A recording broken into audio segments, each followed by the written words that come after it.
Just a long lost look in your eyes brings out a love that I can't disguise. So take me down to the places I've never seen. Oh, don't you try to kill me with kind. It's just your love that's driving me wild.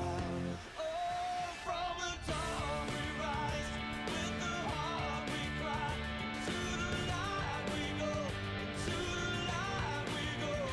From the darkest night, from the fire inside, to the light we go, to the light we go, to the light we go.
Welcome back, ladies and gentlemen. We have more League of Legends tonight. It's not over yet, even though the first series was quite fantastic. We're going to get into, hopefully, another good one here. It will be KONGDOO Monster up against the Afreeca Freecs. KONGDOO trying to take another win. They're down 0-2, or rather 0-4, in their last 4 games played. After taking out KSV, they want to find more success here against Afreeca. So difficult to make sense of the schedule so far this season, Valdez. We've had strong teams fall to teams perceived to be weaker.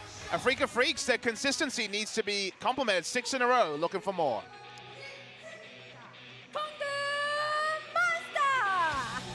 KONGDOO Monster coming in here with, of course, old longtime StarCraft champion MC as their new main coach. The manager over there was looking really good as a team overall, but so far, now that we've been a little bit more into round 1, they are sitting at 2-4 after taking out a very strong KSV. Still looking for more success here. Lots of pats on the back of Edge. We'll see if he can carry out more stuff like Zoe. And it feels like they've been diagnosed, Valdez. That's kind of the worry, is that with Raze in the lineup, the bans of Jarvan, Zac, and a Galio ban towards Edge has really removed a lot of the playmaking from this side. They were so reliant on Raze initiating on Jarvan, on Zac, that without it, they have not picked up a single game win. That's been very struggle street for them. And Afreeca Freecs, they're probably going to follow suit. We saw Kingzone do it after Jin Air diagnosed it. We need to see something new from KONGDOO Monster. Otherwise, seems to be going to be a struggle for them to get any wins. So let's go ahead and introduce our second team tonight. 국회의는 용납하지 않는다. 아프리카 프릭스. Afreeca looking good. You were talking about 6 game wins in a row. 2-0 over Rocks, 2-0 over BBQ, 2-0 over SKT. These guys looking stronger by the game. And they seem to be one of those teams who really are growing into becoming a powerhouse. They lost Marin, replaced him with the rookie upstart in Keen, and they have not missed a trick. I think Spirit needs a lot of praise for how he's been able to pick up the primary shot calling duties and also maintain his own level of play. He has been playing so many different unique champions, as we'll talk about in Champion Select. It feels like Afreeca can play 4 damage dealers, can play the Galio comps, they can play basically everything to a high degree, and that's why facing them in this run of form is intimidating for all 9 other teams in the LCK. The question is, can they acclimate themselves to patch 8.2? We saw Rocks come out with new strategies and a more aggressive playmaking style up against KSV. in our first series of the night. Will Afreeca be ready for this patch and some of the shenanigans that no doubt KONGDOO is going to bring out tonight? Look at the key points there. Looking at objectives here, and when it comes to KONGDOO Monster, 9th in turret destroys. They're very much not taking down too many turrets. They lose a lot of them, and they're also the lowest on dragon control. I think it says a lot about the jungler that these numbers are down. When they can make the ganks happen with Engage, that's been working out for KONGDOO, but the consistent story has been their inability to take the other objectives in the game.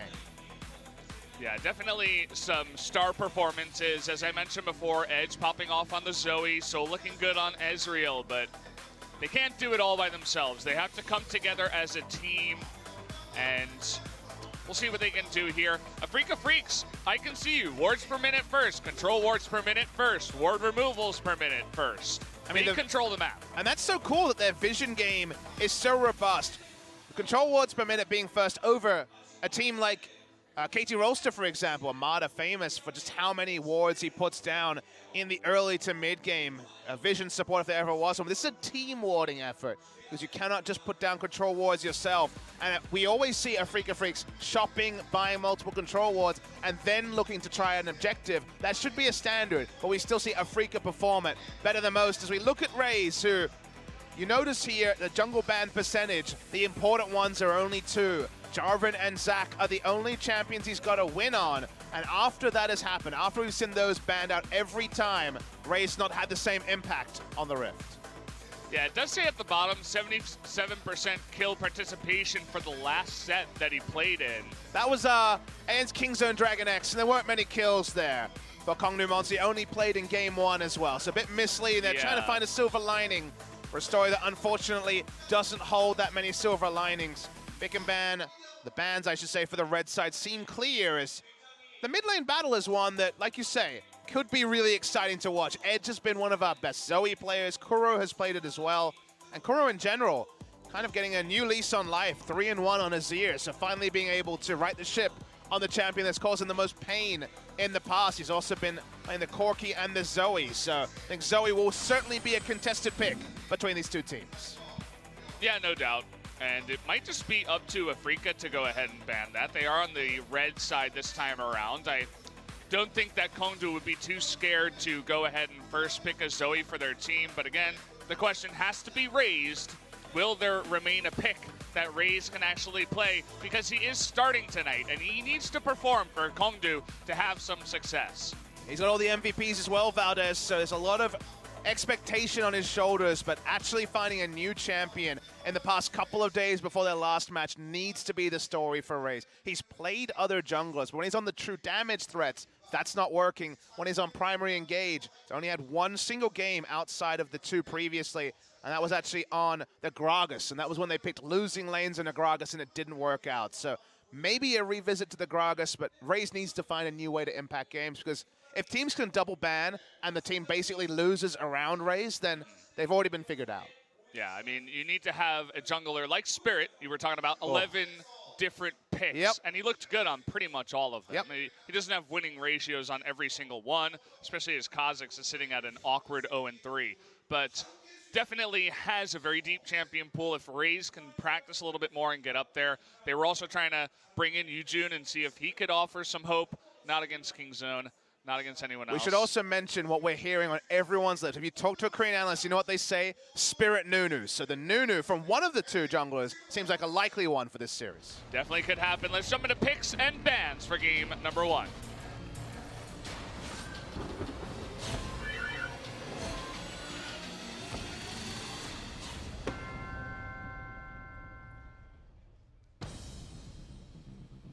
Here we go. KONGDOO Monster on the blue side, and Afreeca on the red side.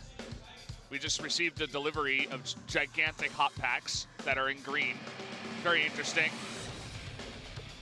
So the bans on red side, will we see 3 jungle bans, or will we see Afreeca actually surrender one of Jarvan or Zac to the side of KONGDOO Monster? Kingzone followed in the footsteps of Jin Air, banning away Galio, Jarvan and Zach on the red side and blue side against KONGDOO Monster and took them down very easily. Afreeca's rolling the dice. They're saying they don't care what jungler. Ray's able to get a Galio blue side ban as well.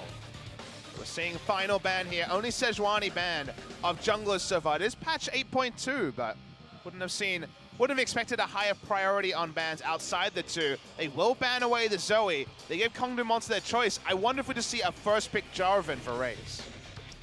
I would not be surprised, to be honest, but there are still some other... Lots of other choices. Good picks, especially in the AD carry role. Nothing got banned out. They're hovering the Jarvan.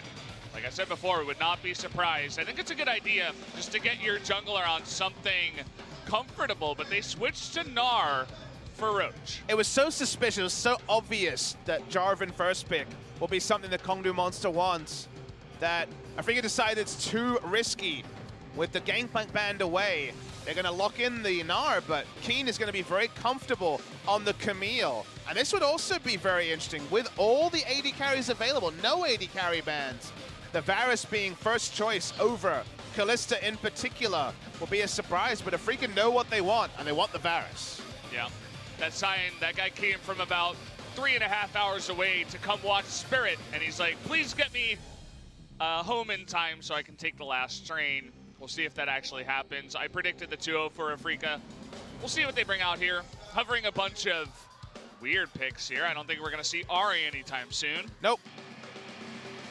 It's going to be going for the Tahm Kench. You already see a Varus and a Keen on the Camille, so you have a pretty good idea that the pick comp may be enacted by KONGDOO Monster, so by Afreeca Freecs. So part of KONGDOO Monsters roll onto the Malzahar and the Tahm Kench to answer it. Could just be a farm lane in mid lane for Afreeca. Kuro has been loving the Corki.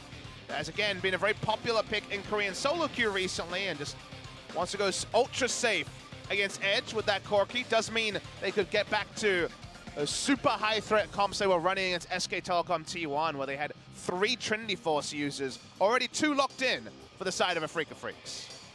Yeah, they're heading down that path. It's a very nice path for them. It worked out very well. Always a fan of the Corki. I play that a lot. But let's get into the second phase here of banning.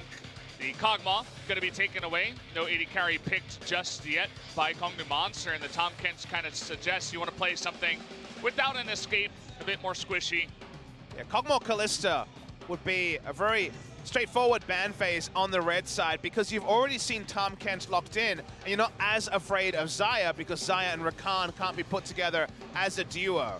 Ezreal also a big pick for Soul, but they're happy for him to opt into Kalista. Very interesting. This is a heads-up thing against Soul in particular. He's 0-2 on Kalista on the season, has largely been defaulting to Ezreal. This might have to be a Tristana game for him as well, so I think he will consider that. But Kalista or Tristana looming as the likely AD carry choice on blue side. No support yet for Tucson, who's also been a star. His Alistair is available if he wants it. But maybe it's teamfight guarantees with the Taric. Bit of a risky pick when we saw Taric so well answered in our first series by the Rocks Tigers. But right now, he considers the Taric and he locks in the Alistair. So a man after my own heart. He wants to get in there and engaging on the Alistair. It'll be good. You get that engage, as you were talking about, a bit of tankiness for your line of carries that they already have. The Ezreal gets locked in very fast once again, so we will see an Ezreal here on 8.2. Bit of comfort for Soul.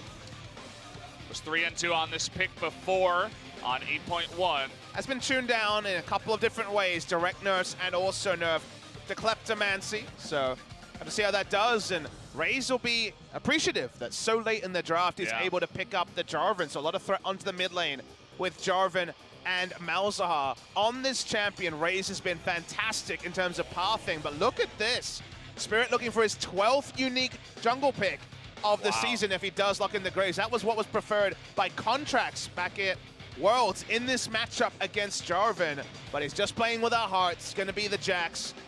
Looking for more of a flexible jungle pick. It will be 3 Trinity Forces though, that's fun.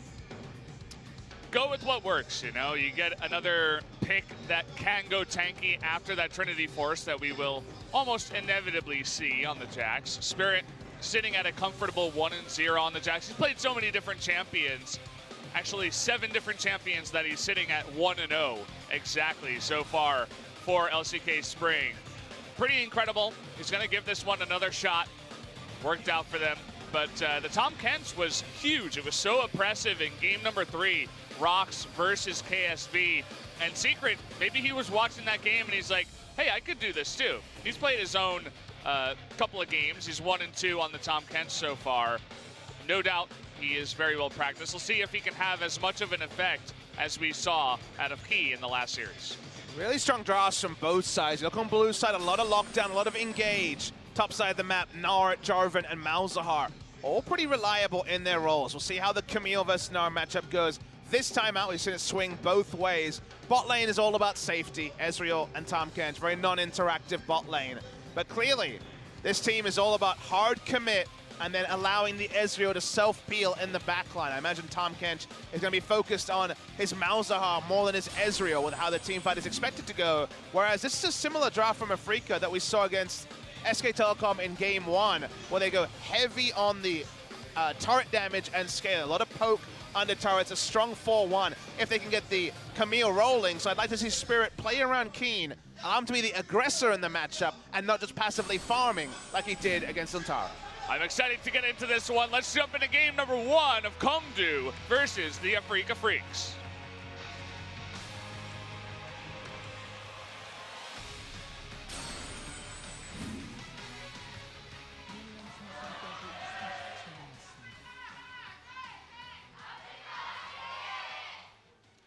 Match 32.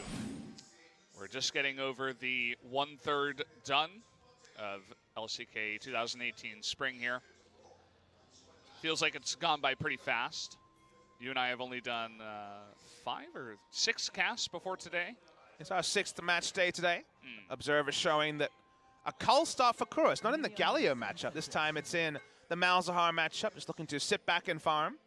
As Tusen's trying to be as annoying as possible, animation canceling his cowbells. You can do a lot of fun things. I think Wolf has impressed me the most with his animation cancels, getting some cool tunes out on the cowbell. It's all about the rhythm, you know. For Afreeca, it's all about scaling. I had the chance after the series, you were there as well, to talk with Froggen about what his views were on the current meta when it comes to mid lane champions. Already mentioned his love of Talia. The other champion he called out in particular was the Corki. Everyone knows that Corki's laning phase, you know, so many nerfs towards base damage, isn't oppressive anymore. But 3 items, once he hits Trinity Force, Zeal item, and the Infinity Edge, he's such a beast. He's so strong that Cole does allow him, he does kind of double down on a weak laning phase. You know, very much you're looking to invest for the future. But if he gets away with it, we know exactly how strong this Corki will be. 3 Trinity Forces will mean turret destruction in the blink of an eye. So the plan has not changed that much for Afreeca from past times, and it probably hasn't changed much for Raze, who's already looking frisky at level 2.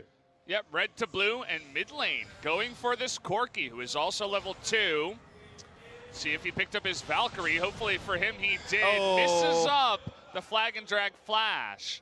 And so Kuro does get away. No summoners burned by Kuro. And that's so much information for Spirit as well. We'll know his exact pathing. And also the fact that if he invades, there's no flash on the Jarvan. EQ used for a clear, come in with the counter strike, kill him with the leap strike.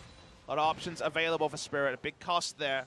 Looking at history, the only time Afreeca Freecs and KONGDOO Monster faced in the LCK was back in spring. That was the season where KONGDOO Monster was relegated, so no surprise that it's pretty one-sided to the side of Afreeca.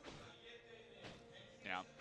KONGDOO Monster at the bottom of a lot of different analysts' lists coming into 2018. You're talking about this invade, though. Let's talk about this. No flash on Raze. He can be very aggressive in the jungle. He gets the smite down. Raze still on the attack here. Jax should win this one, even with the nice flag and drag. So top laners weren't reacting, so both of them were kind of pushing to and fro, trying to judge where the top laners were going. Spirit's going to continue invading. Like I mentioned, this is exactly what you do when the enemy has failed with his flash. He can flash on this, actually.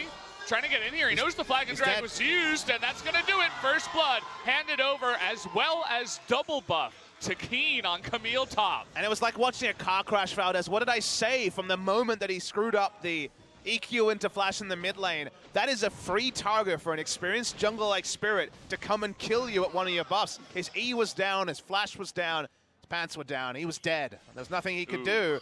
And now Raze, even on Ultra Comfort, is going to struggle with Jax this far ahead. Yeah, we talked about comfort for Raze on the Jarvan, and one of the things he loves to do is early ganks. He messed up the gank, and it just has not looked good since then. When you see the E go down, Spirit had already seen the Q onto the Gromp and could have confirmed it by looking at the Gromp and seeing that the armor piercing had come through. They turn onto him. Keen's there to pick up the kill. Even better for the side of Afreeca, rolling Keen on in a lane where if they have 4-1 pressure and double Trinity Force and Navara sieging and doing turret damage, oh boy, it's going to be a lot to talk about. We didn't have this screen because we didn't have Gathering Storm in our previous series, but both 80 carries loading up for the 40-minute drain. I don't know if we're really going to see that here, but... We didn't have any 40-minute games, and we had 3 games in our first set. 3 games that all hung around 32, 33 minutes. One of them was 33, the other 2 were 32. Funny how that works, but definitely had to do with the 2 teams that were playing, and we'll see how much the patch has to affect the timing of the games, and if really all the games are going to be that short. Guys are wondering why those numbers are significant. The shortest average game time we have in the LCK was from Kingzone Dragon X around 34 minutes, so shorter than the shortest average game time. Then we had Jin Air at 45 minutes, so very much we've had long games here. A little bit of information, we showed this before, but basically it's a double nerf towards Ezreal. His Q now only scales up to the same damage at 5th level, so at level 9. When you're actually able to do the same Mystic Shot damage, and then you basically at every point are getting less on your direct hits of Q, and of course you're not guaranteed those depending on where the lane is playing out. So if you're behind and not hitting your Qs, you're less likely to fill up your items with all these different pilfered items, and they sell for less gold as well. So in many different ways, Ezreal, and specifically Kleptomancy Ezreal, was tuned down. Well, they were waiting for Edge to hit level 6 to set up the gank. Raze was sitting in the bush at level 4 behind Spirit's level 5. And he hit 6, and Kuro very smartly just walks away. Even with this TP down, he's like, I'm not going to stay in the lane. I pushed a big wave. I have enough time to get back to farm. I'm just not going to take the risk here. Spirit just hugging the brush, was able to sap away level 6 from all of this. We should talk about Keystones as Secret's going for the recently buffed Glacial Augment on melee champions, and now it's 45 to 55% slow, I believe, on auto attack. So already Tahm Kench pretty good at closing down, now insanely good at the close down. Yeah, if you can close the gap, you're going to be slowing them down. Higher chance to get the 3 stacks, and it can be pretty oppressive at times. The Tahm Kench top. See that every once in a while in solo queue. I was a big fan of the phase rush Tahm Kench, where you had 75% slow resist, which worked on your own self-slow on your W, so just rushing them into the turret to gimmick kill them at level 2 was hilarious. Fun times. Sadly, you know, people see the trick once and they don't fall for it a second time. And sometimes they just see it on a video, so it doesn't work out, but a fun gimmick that people were playing around with early in the preseason. Lane's in a really good spot here for Afreeca. In the mid lane, the Farm Fest to the tune of 16 CS lead, and also the Cull close to cash-in for Kuro. Means that there's been a non-interactive laning phase. He can go Sheen into QSS, and well, he doesn't worry about it too much. We'll be able to still do relevant damage on the trades. All 3 lanes, at least slightly ahead in CS, and the jungle way ahead, as we already know, is good news for Afreeca. It's so easy to farm as the Corki. Just with the base AD, you're doing so much damage early on. Even at level 1, you can get really easy auto attacks. You have some good wave pushing ability. You have a very nice escape as well built into your kit that you can take at level 2. Much like the Ezreal, except you're sitting here in the mid lane with good wave clear, and you just get the Cull because nowadays in the mid lane, it's not like you've got to be taking these fantastic trades because you don't really see the very intricate mid lane trades all the time anymore. It's really just about who pushes faster and who has the better potential to set up ganks in the mid lane with the jungle. At the end of the day, the Corki was picked to scale, which, like you say, a lot of mid lane picks can commonly be in this meta.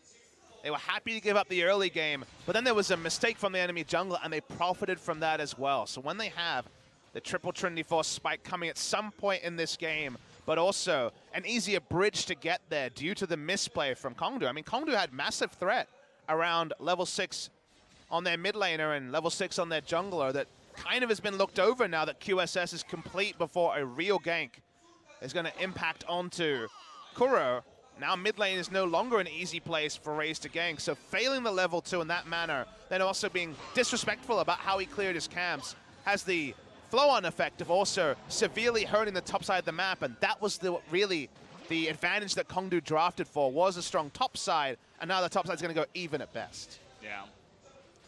We're going to have Raze building into tank here. He gets the Cinder Hulk on the way, and he's pretty far behind as well. Overall, almost 5 camps behind Spirit here and an entire level. So we'll see what he can do a little bit later on. He'll join that tank squad, and it'll be mostly Ezreal doing the bulk of the damage here for KONGDOO. Problem is, the front line's not brittle. Alistair gets in there. He's obviously not going to be one that's going to take much damage from the Ezreal. The Jax and Keen will both have a bit of damage and a bit of tankiness for the 2 frontliners. So, and they also have deletion damage for a front line. We saw how easily they dispatched front lines with triple Trinity Force against Galio just a couple of days ago, and I expect pretty similar things here from Afreeca if they hit their item timings. With Raze only now getting his flashback, only now going to feel confident enough to actually play aggressive. The inevitability of this game is already creeping in a bit, Valdez. It's funny to watch Kuro sit in mid lane and stand on top of the silence as he clears the wave. He's like, yeah, okay, you can do like a tiny little bit of damage to me. I really do not care. I'll just continue farming. Keen gets away from that one as a huge wave to farm up here. Cloud Drake taken early. The next one will be Infernal. Should go over to Afreeca unless something crazy happens in this game. Seeming unlikely. Seems like the path of the game and the path to victory for Afreeca looks very straightforward. Raze going to be the one trying to increase the tempo with a innovative gank, which again, in the first couple of days of the season was working. He had great pathing on the Jarvan. Can't necessarily criticize the pathing at level 2. The attempt onto Corki, the thing I will criticize is he wasn't aware which skill the Corki had skilled. If he was told it was W, then just go for a 3-camp clear to level 3. You don't need to gank mid. If you see a Gatling gun and also the Phosphorus Bomb, then gank mid. Yeah. There is the opportunity to blow a flash. So with that information not there, baited into using his flash, and then Spirit's kind of run away with the jungling plays, extending the lead to about, this point, 7 camps or so. He definitely tried to go for a extremely high-level, mechanically based gank. If you're going up against the Valkyrie, to go into the EQ, flag and drag, and flash into the knockup.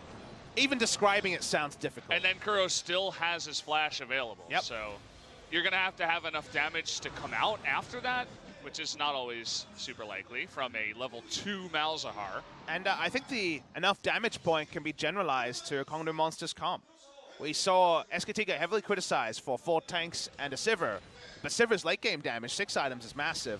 We look at KONGDOO Monster, a lot of scaling taken away from the Malzahar, so his damage is going to be less hard-hitting, and it's burst largely. It's not going to be a lot of sustained damage in a fight. And then Soul on the Ezreal as the pure threat only. Doesn't inspire a lot of confidence. Does he have to go Trinity Force to keep up, or does he need the Iceborne Gauntlet to kite? It's going to be a question that he's evaluating now, sitting on just the Sheen. Whereas no doubts whatsoever about the damage profile for Afreeca. Spirit is standing on a ward, so at least Roach is going to be safe. Maybe not. I saw an ult. Okay, ult's coming on in, and we will have a nice knock-up. Good timing to knock up Spirit here. In a bit of trouble, but the TP comes in from Kuro, but from behind, Edge comes in, picks up a kill. Roach getting low. They're trying to take him down, but they can't quite do it. Tushin, by the way, is here as well. Edge getting low, and an auto attack takes him down. Nice little trade there, 1-for-1. Tushin's TP being the MVP in that fight. A top lane fiesta, but you'll notice on the minimap, the Secret and Soul stayed in lane. No teleports there. I see a turret race. 3 members here from Afreeca and the Jax passive fully stacked. But there's a big lead here for Soul. Yep, it's going to go over to them in the bot lane. Very, very close. With so many close encounters with the first blood turret.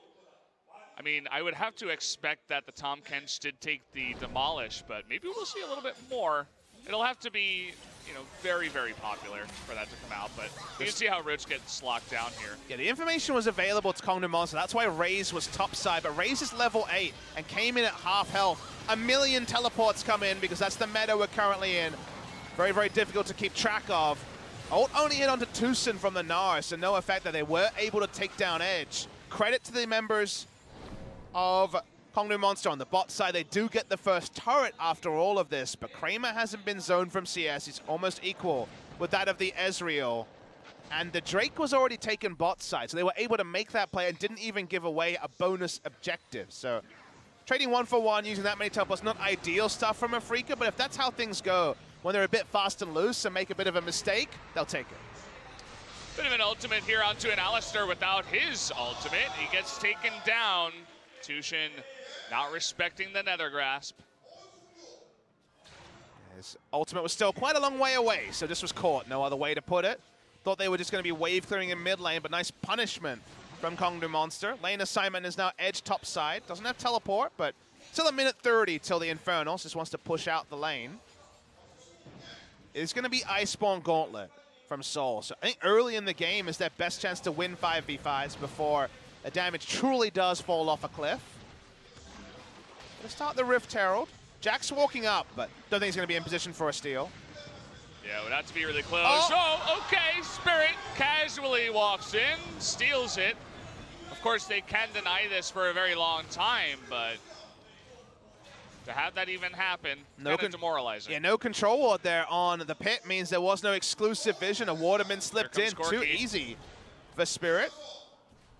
There you go. Nice polite applause from the audience, but ended up being too easy. KONGDOO, after a kill, thought they were going to be high and dry, but they didn't have any vision on where Spirit was. It just allowed him to walk in and steal away the buff they fought so hard for. No reaction from Spirit. It's mid lane again.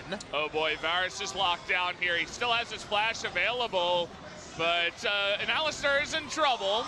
Taking a lot of damage, but unbelievable. He actually knocks him under the turret and makes it a 1-for-1 trade.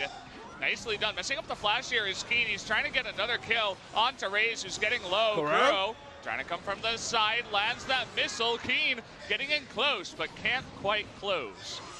A lot of high mechanic plays going wide here. We're trying to really ascertain what comes of it after everything. Afreeca still ahead in gold. They wanted to get a second pick and then put down the Rift Herald and potentially break the mid lane turret super early. But Corki goes back to base. It only ends up being a trade overall. And get the replay now. Very aggressive Abyssal Voyage with Edge. That's why he was able to get into the backlines as Malzahar. Didn't even need the flash to make that one happen at the start. Headbutt there. Very nice from Tucson. He knew his life was down, but he's going to take one with him. He almost got it there at the end. He burned his flash to make sure that he could secure the kill. Not been enough control from either team. Means the mid lane has been a fiesta this game, which is fun to watch. There is going to be the Rift Herald. It's good to see Secret taking a page out of Key's book, inviting everybody to his love house. trying to get them all in to pick up some kills. Infernal Drake is on the map, so see who wants to make the first move towards that. KONGDOO Monster pushing up after the Rift Herald, looking to try to take that objective. If they rush it, the teleport will not be up on Kuro. He's about 10 to 15 seconds away. In the jungles here, a lot of jungle proximity because Spirit was doing a lot of counter jungling on the Jarvan, you'll remember, means that he's been able to do a lot of things. So he's been high jungle proximity and also counter jungling, which is impressive to see. KONGDOO Monster's going to smite away the Infernal, so given up by Afreeca Freecs. Still had some of their key abilities on cooldown and couldn't get control in the area. So nice little play there from KONGDOO. I'm going to get the maximum value from the scaling, though, given that only 2 members on their team are actually building for true damage. Yes, Roach could go a pretty damage-heavy build, but usually we see Frozen Mallet, and then situationally something like a Randuin's on the Gnar.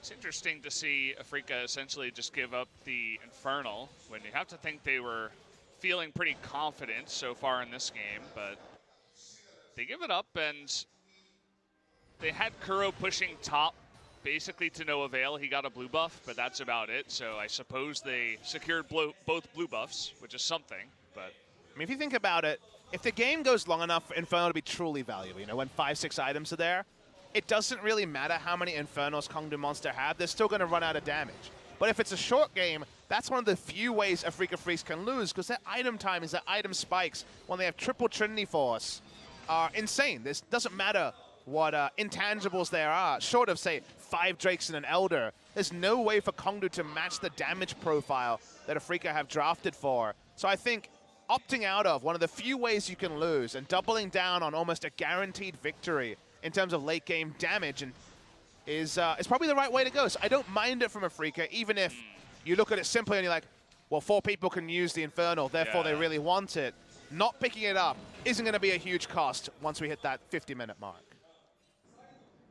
it's a very deep point. I just wonder if the team is thinking about that on the fly. That would be very impressive. You know, it's easy to sit back and think of that now, like while we're just watching the game. There's not that much action. It just can't be a coincidence that 2 series in a row they're drafting triple Trinity Force, high damage, scaling, but also the potential to circumvent early game snowball. This seems to be the new Afreeca mantra, which is kind of respectful snowballing. Maybe this is disrespect. They're coming from behind. Kramer just gets eaten up. Damn. Just out of position there, the Abyssal Voyage. How many times are they going to get away with that? They get the heal out of him as well. He was never going to survive at that point. It feels like they need advanced vision to spot where Edge is, who keeps being popped into the back line, punishing the 1-3-1 that Afreeca have drafted for. Bulldozing down the mid, some important ultimates down. Afreeca still being very respectful. Ooh, Roach. Always threatening in the front, but does jump ahead. Back, they get another objective. KONGDOO adding to that turret score. They now have 2, trying to up their average turrets per game. And our queries about damage are mid to late game damage points. At 20 minutes into the game, base damage is still very relevant. There's not 3 items on any of the carries of Afreeca. There's no lifesteal on the carries, so base damage is still very reliable and very high this early into the game. We're going to see the replay. Control ward in the mid lane means there's no ability for a lane ward to spot Malzahar being launched into bat. We've never seen this before. These very short range Abyssal Voyage gangs, but they're working a treat, so maybe more teams will consider it if Malzahar remains in the meta. Creative stuff. I love seeing it from KONGDOO.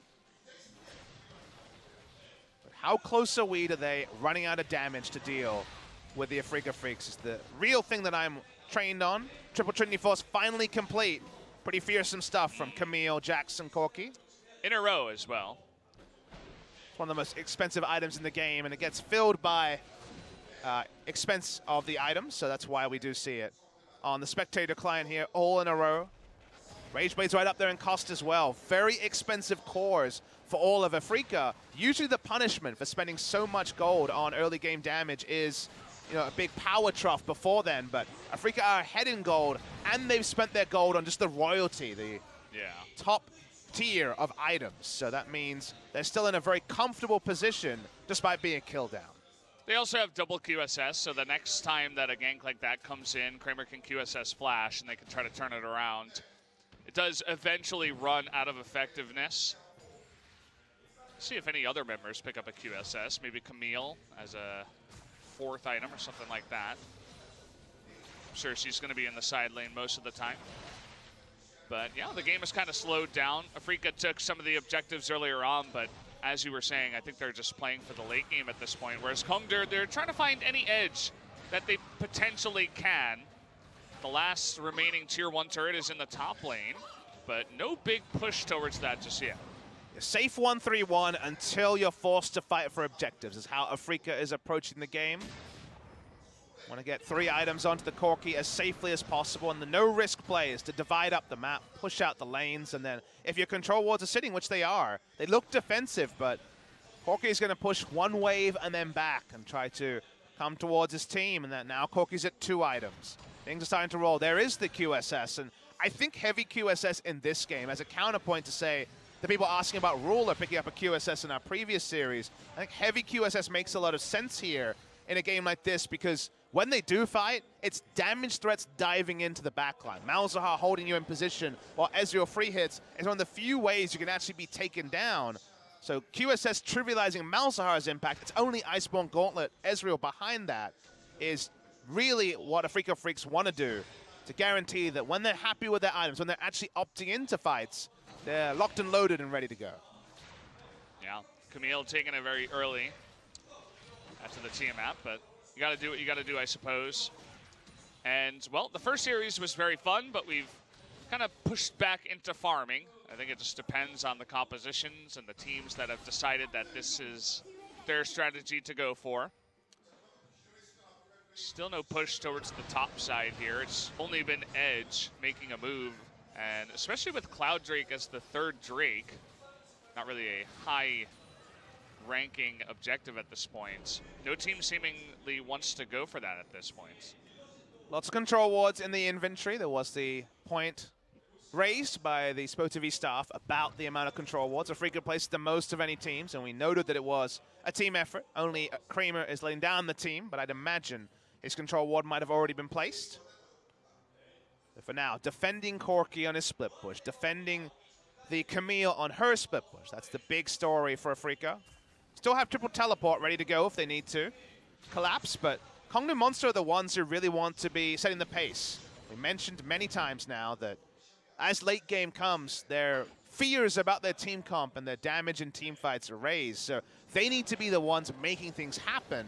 For now, they seem to just be opting into 50-50, which to me only really suits the Afreeca Freecs.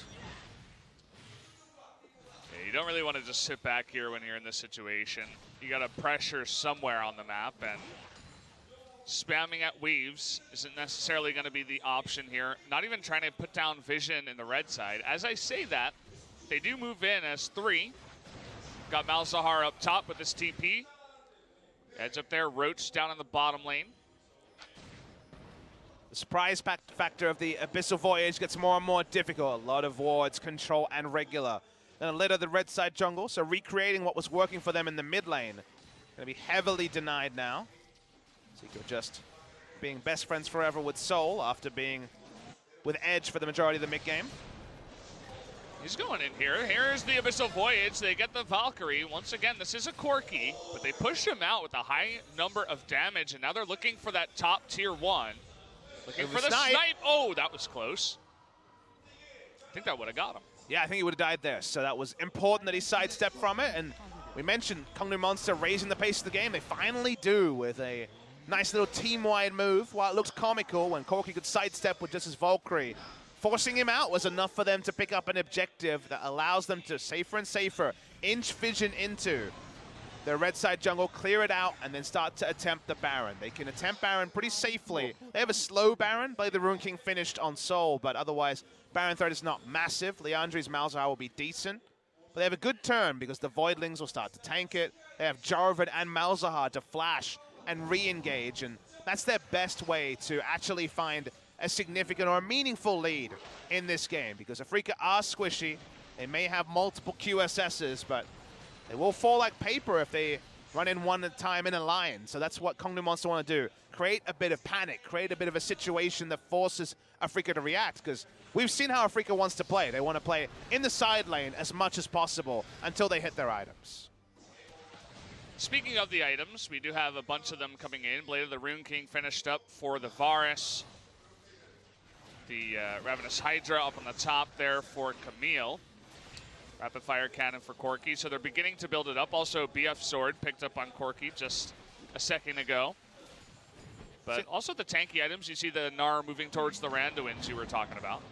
Very single target build coming through from Kramer. No sign of a Hurricane, for example. And Wit's End, not as necessary in this game. Understands he's going to spend a lot of the game just being dove upon, so the lifesteal and the self-peel of the slow and also the QSS more valuable to Kramer than a max damage build. Here is the pushing forward of Vision. So KONGDOO Monster trying to stick their position in the game 28 minutes in. Righteous Glory And the unsealed spellbook for Tucson, our first unsealed spellbook Alistair in a while.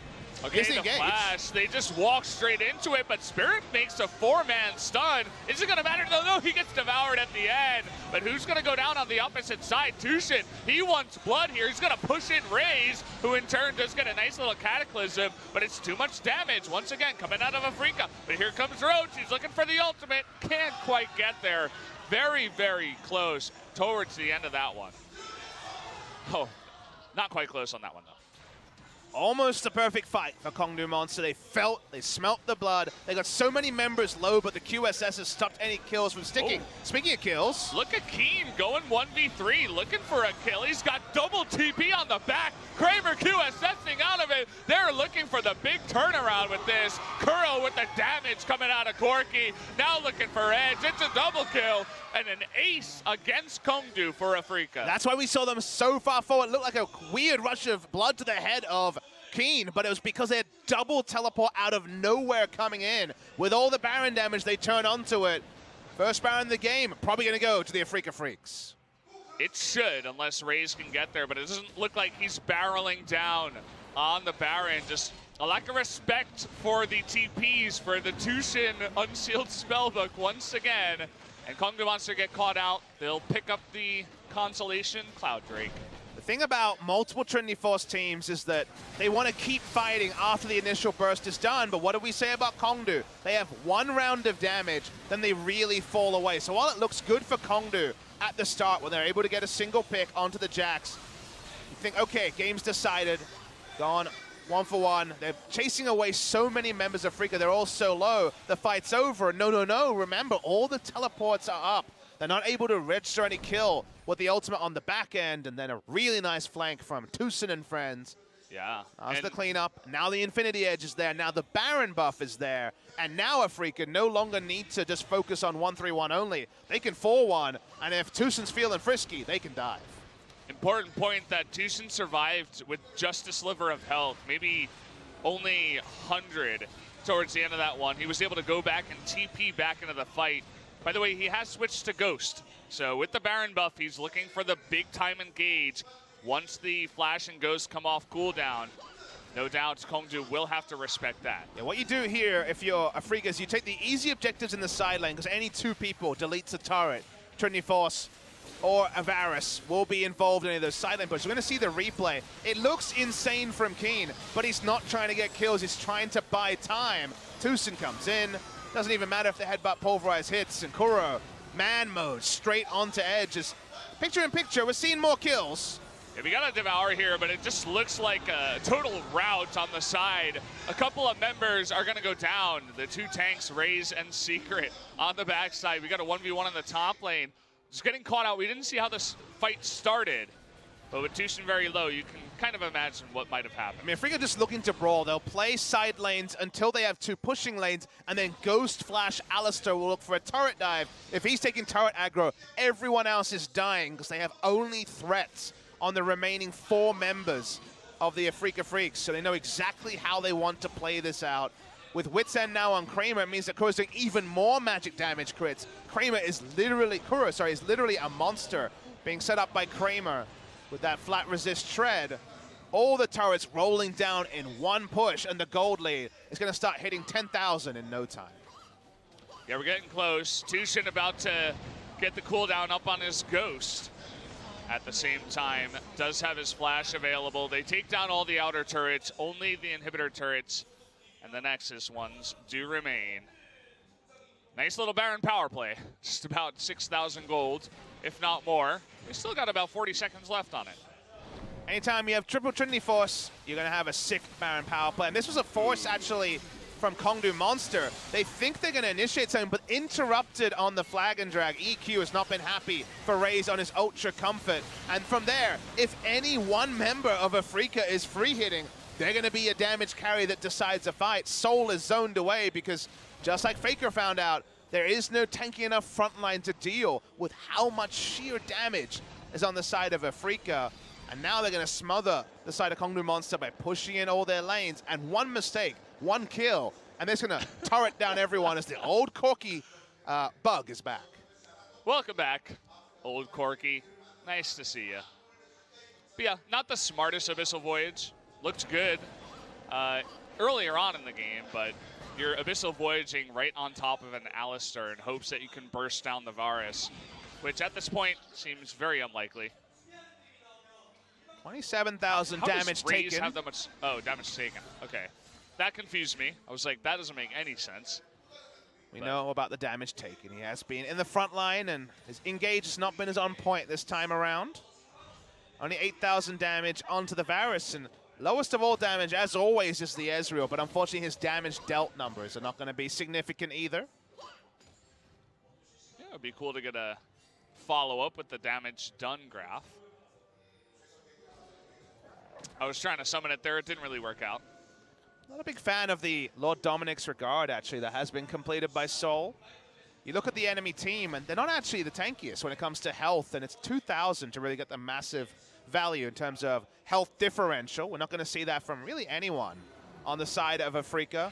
Armor penetration this game also, it's fine. Is it great? I don't think so. They're all going to be pretty squishy threats. It's only magic resist for the Jax, his mid lane. You catch anyone, he should go down. The big one comes out, but a nice block by the enemy team. Even going for the tanky Tom Kench, they almost kill him in the end. No one has tanked this much damage, waiting for the minion waves to push in. They are still down, and Tucson has to ult. And Soul awkwardly flashes back or forward after Arcane shifting. Weird. Hoping to get a kill onto Tucson, maybe surprise him before he could pop his ult, but did not work out. Tucson can always switch over his Ghost for a teleport and rejoin pretty quickly if they need to. But right now, the tempo drop has happened for Afreeca. A lot of people backing, so going to stick with Ghost Flash and just exit the base. Every item purchase for this team feels better because they are in such a great scaling damage position. Map still littered with wards, largely around the top side where Keen was split pushing, which allowed him to grow a 72 CS lead over Roach, working on his Guardian Angel. Guardian Angel could also be the Mercurial Scimitar, likely next purchases for Keen. Well, we got all the vision denied around the Elder Drake about to spawn. Ghost Flash on our Alistar. Best Keen even split pushing. Definitely his best Ming impression. Haven't seen a lot of Ghost Flash Alistar with Righteous Glory, but that Righteous Glory is back up. Just a second, it's up now. He is definitely Turbo Alistar. Valdez? It gets pretty funny. Think about, you know, Predator, Righteous Glory, Skarner. It gets to that level, but not quite the Rammus level. We're not there yet. No land speed record, sadly. Yeah, we don't have the technology for that just yet. Maybe in the next year. But let's see if they try to go for a steal. It would be funny if Afreeca tried to go for the 50-50 here, especially with the amount of engage they have on this Alistar. Two members can DPS it down pretty fast. For now, Kuro's zoned away, about half health. Yeah, trying to bait them in. You can see Kuro and Spirit both taking a healthy amount of damage. Kane has teleport wards he could choose to enter this fight on, but for now, just sticking in lane when to try to split push in the face of Gnar. Kuro using his package to come over to this Elder Drake, trying to push him out and force a response to Keen, who is pushing. And Afreeca, they're not happy to take an uncertain objective. They're going to back off for now, but KONGDOO Monsters say, hey, they backed off. Let's come in and get some land to our own. See what they decide to do here. Probably just clearing out some of the wards. A lot of the engage for Afreeca is around Tucson actually getting backline access. Kramer's not going to be in ult range very much. Keen is split pushing, and Jax just looking for a Flash E is very unlikely. So for now, the reliable engage needs the Alistar. That's why they keep poking in and out, aggroing the Elder Dragon, then backing away, because Keen isn't getting any headway in the top side. They have no real ability to engage. But they're happy to start it. They have a lot of lifesteal on the team, so for now at least, Afreeca looking for a way to get things going, to get to actually close out the game. Elder and Baron are both up. Both objectives that KONGDOO have to contest. But for now, no flanking maneuver by Tucson yet. We haven't seen his best Ignar impression getting into the backline. Yeah. Extremely careful play out of KONGDOO too. Very balanced, not trying to rush in there, do anything crazy. They're waiting for Afreeca to make the first move. They're baiting them into an awkward engage, a imperfect engage, if you will. Baron setup is much cleaner. This is 5 damage dealers. Watch this. Well, see you later, Baron, and a nice knockback once again from Tushin on the Alistar. Not the first time we've seen that out of many different Alistars in the league. Clean, PogChamp. Nice little Cataclysm here, but another good disengage. Tushin getting low. They want to get at least 1 pick on the back.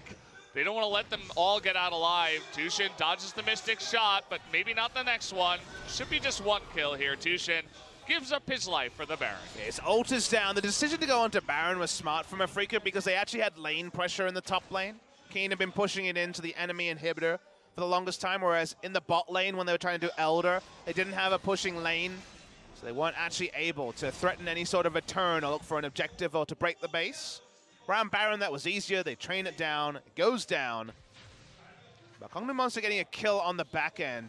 And Tushin not being able to switch over to a teleport means he's out of the action for a good 30+ seconds. Yeah, you see KONGDOO immediately group up as 5 and go straight for that Elder. Might just have to give this one up. It will be a hard engage without the Alistar. Keen hanging nearby, but it leashes, which is going to give him a little bit extra time here. But still, once again, it's really just going to be up to Kuro and Keen threatening from the right side. And KONGDOO actually come off of the Elder Drake. Not confident just yet, taking it very slow. Soul getting a little bit lower, but it leashes once again.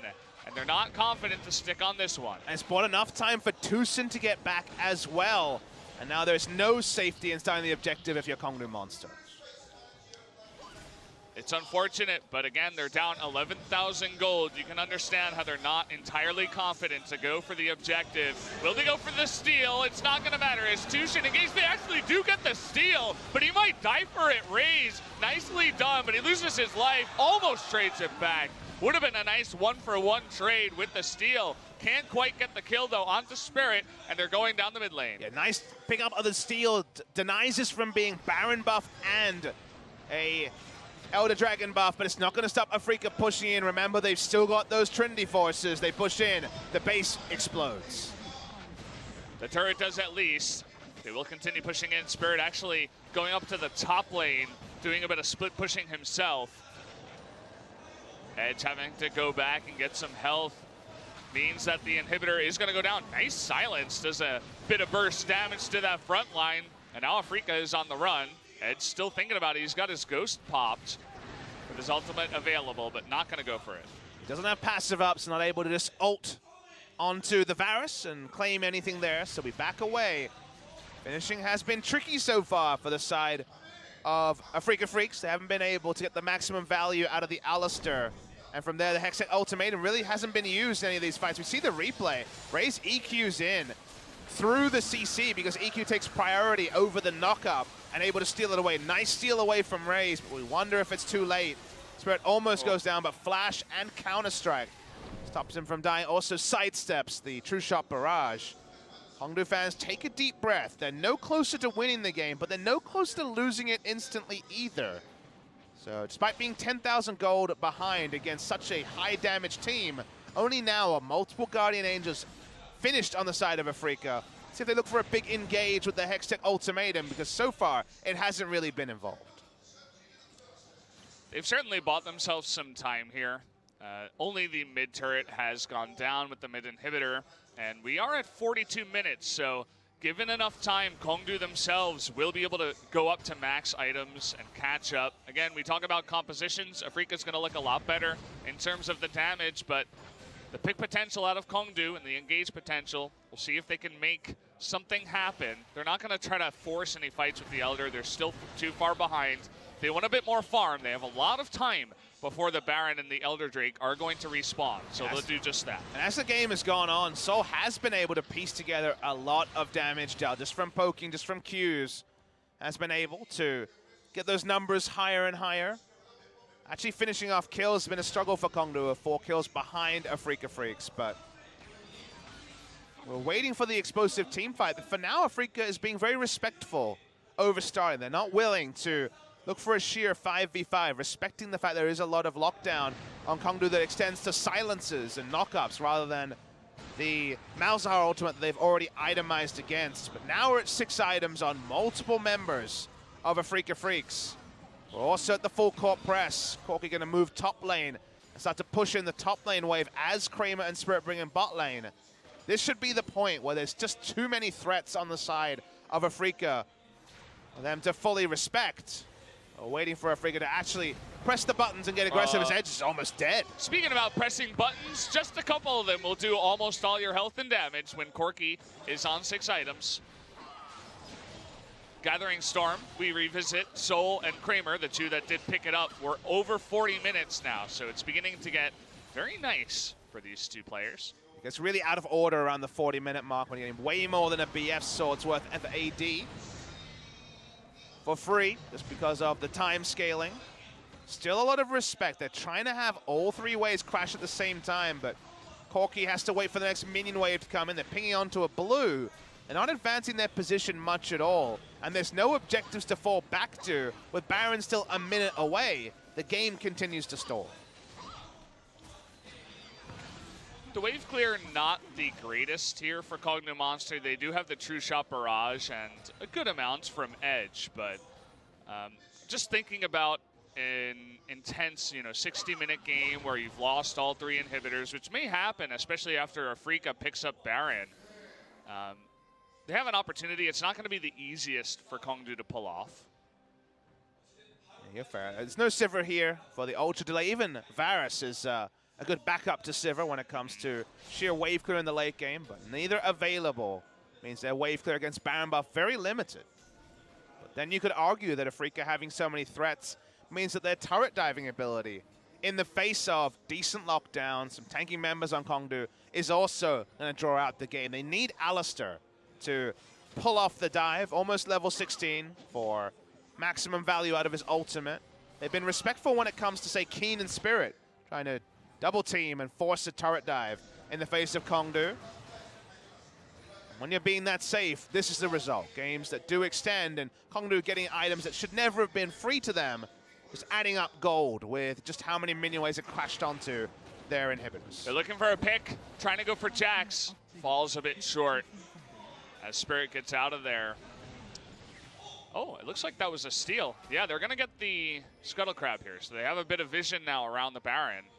And good news, that'll probably delay the game. It's good news for KONGDOO. It's good news for someone, right, Papa? It's always somebody who's looking forward to what happens if we get 60-plus minutes here at the Gangnam Stadium.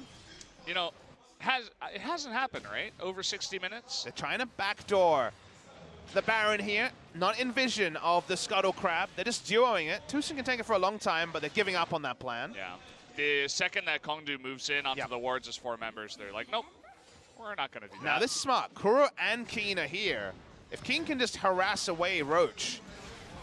Roach is pretty far away from that Mega Gnar. You can see he's trying to chip him down. He does get the Mega Gnar, and we have a couple members coming up. That's a double knock into the wall, and he does have GA. The flash coming in. They're going to be able to pick off the Camille here. Keep in mind, Baron is going down as we speak. So even if they get this 1 kill, that might be the Baron. We have the True Shot Barrage coming in. It's way too early. It should be the Baron secure here for Afreeca for just 1 kill. Yeah, they didn't want to turn straight onto the inhibitor turret because they were worried about the collapse from the Abyssal Voyage. It means they don't get the turret. They trade 1 for 1, but they get the Baron, like you say, Valdez. So pretty difficult to evaluate. On the one hand, you'd say, well, definitely worth it, right? A free Baron, but I think they could have engineered a scenario where Baron was free without giving away a kill, and it means they won't have Keen able to actually split push with Baron buff. We see the replay. They're not dumping damage into the turret. They're putting damage into Roach, afraid of the collapse, as the collapse does end up coming in. QSS used early means it's not there for Edge. Guardian Angel down.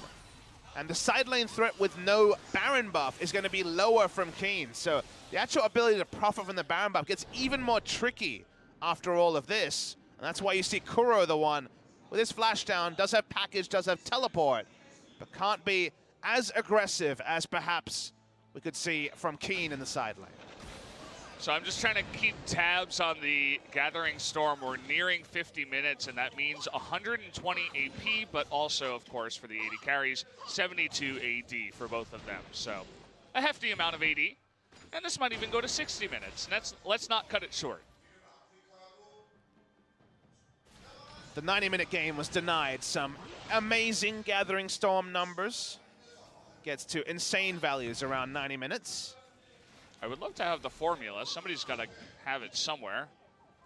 Yeah, I saw some numbers. I forget them now, but they were big, Valdez, let me tell you. How much damage is enough to close this game? How much damage is enough to turret dive? Seems to be the question raised. This is a good timing. Having Varus push in on top side as both Corki and Keen. As the Corki Camille push in with double Trinity Force on the bot side. But now, though, harassing back, clearing waves, not allowing Afreeca Freecs to break the base in a second spot. Here we go, Corki, Kuro, and Keen. Trying to push that one in. Okay, here we go. The Abyssal Voyage coming in, and Keen goes forward, trying to get a kill. In the meantime, Itch gets low, but he does get out of there with his Zhonya's. Meanwhile, though, one inhibitor goes down, the mid inhibitor gets low. So they get one kill, which should mean that Afreeca has to back off from here. But another inhibitor does go down at least. Does mean also that KONGDOO could contest for the Elder Dragon. Keen will be able to teleport after it spawns a couple of seconds after. So there is the chance for him to turn around, and there is good advanced vision from the side of Afreeca Freecs. So KONGDOO actually rushing down the objective is looking pretty impossible. Ezreal has been item capped for a long time, sitting on 6 items. Not a high damage build, but with Ezreal it's very difficult. We saw Bang in that 90-minute game go crazy and go auto-attack Ezreal with the Infinity Edge Phantom Dancer, I believe it was, at the end of that game. And we could still get to that position in this game as well. Something you'll never see in solo queue is the mid laner handing over extra creeps to the support who's level 16 and needs the gold. It's very smart. Just a small thing, but over time can help your support get a little bit far ahead or even catch up to Secret, who is a level ahead. Keen has some teleport wards. KONGDOO monsters need to be so careful here.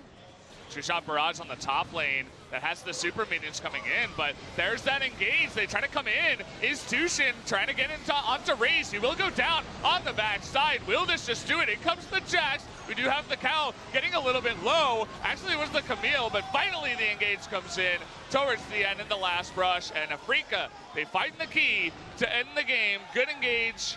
And they end it. Afreeca Freecs were frustrated for so long because KONGDOO were not coming out of their base to actually take a 5v5 in terrain where they could fight them, in terrain where they could use an aggressive Hextech ultimatum. It meant the game dragged for a long time because they did not want to, under any circumstances, go for a turret dive. 5 for 1 was the trade. This will be the end of the game, and Afreeca Freecs extend their win streak to 7. Took them a long time, but they knew exactly what they were doing. Patient play leads to their eventual victory here at 51 minutes. Lots of flexing on the wrists after that one. Very deserved one. We'll see if they can extend this to 2-0. I think after a draft like that and a game like that, KONGDOO will have to go back to the drawing board and say, okay, are we going to draft a composition to go directly up against this, or will we just target it directly through bans and through taking away some of their picks? It was the correct game plan from Afreeca, even if it dragged out, because they knew against the team they were facing, they would always outscale instead of terms of teamfight damage, so why not just minimize risks? If there were more threats on the side of KONGDOO, though, would they have still gone for this strategy anyway and given free items to threats who could actually turn a 5v5 in the late game? We'll never know the answer to that. If you're an Afreeca fan, you'll say no, that it was just for the situation. For this situation, it gets them over the line. It took a long time, damn it did. But in the end, it is an Afreeca Freecs 1-0 up late. Tired faces on the players of KONGDOO, but this is the final fight that we did have. Tushin on the left side, you can see, goes for the flash engage, gets the knock up onto Raze, so they take him out first. And from there, it's a 5v4. Yeah, it was a headbutt onto the Malzahar and taxing it into Flash Pulverize on another threat. They got double flanked for the first time all game because they were fighting so defensively previously. This is the terrain that Afreeca can clean up around. They clean up, they win. And like you say, do we see a Corki ban? Do we see a Jax ban? Do we try to keep some of these Trinity Force users in check? Because they're the ones that recently have been giving the advantages to the side of Afreeca Freecs. Lots of questions as we move into the commercial break before game number 2.